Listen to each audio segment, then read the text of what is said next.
ഇത് ഞങ്ങളുടെ കോളേജിൻ്റെ ലാബാണെന്ന് ഞാൻ പറഞ്ഞാൽ നിങ്ങൾക്ക് വിശ്വസിക്കാൻ കുറച്ച് ബുദ്ധിമുട്ടുണ്ടാവും. പക്ഷെ എന്നാലും വിശ്വസിക്കണം. ഞങ്ങളിവിടെ വന്നത് മെയിനായിട്ട് വൈനെ പറ്റി പഠിക്കാനാണ്.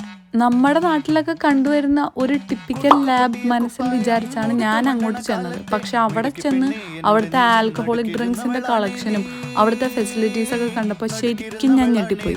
ഏതൊരു വെറൈറ്റി ഡ്രിങ്ക് പറഞ്ഞാലും അവിടെ അത് റെഡി ആയിരുന്നു. അത് നമുക്ക് എടുത്തു തരാൻ അവിടെ റെഡി ആയിട്ട് നിൽക്കുന്ന കുറേ പ്രൊഫസേഴ്സും. അവസാനം ഈ കാണുന്ന ഗോൾഡ് അകത്തുള്ള വൈൻ വരെ ഞങ്ങൾക്ക് കുടിക്കാൻ തന്നു. ഈ ഒരു നാട്ടിൽ വൈൻ പ്രൊഡ്യൂസ് ചെയ്യണവരെല്ലാം അത് മാർക്കറ്റ് ചെയ്യണതിന് മുമ്പ് ഇവിടെ വന്നാണ് ടെസ്റ്റ് ചെയ്യണത്. 70-60% ആൽക്കഹോൾ കണ്ടന്റ് ഉള്ള ഡ്രിങ്ക്സ് വരെ ഇവർ തന്നെ സ്റ്റാൻഡർഡൈസ് ചെയ്ത് ഇവർ തന്നെ പ്രൊഡ്യൂസും ചെയ്യുന്നുണ്ട്. അതിനൊക്കെ വേണ്ടിയുള്ള ഡിസ്റ്റിലറി ഫെസിലിറ്റീസും ഇവിടെ അവൈലബിൾ ആയിരുന്നു. ശരിക്കും പറഞ്ഞാൽ വളരെയധികം എന്നെ ഞെട്ടിച്ച ഒരു എക്സ്പീരിയൻസ് ആയിരുന്നു ഇത്.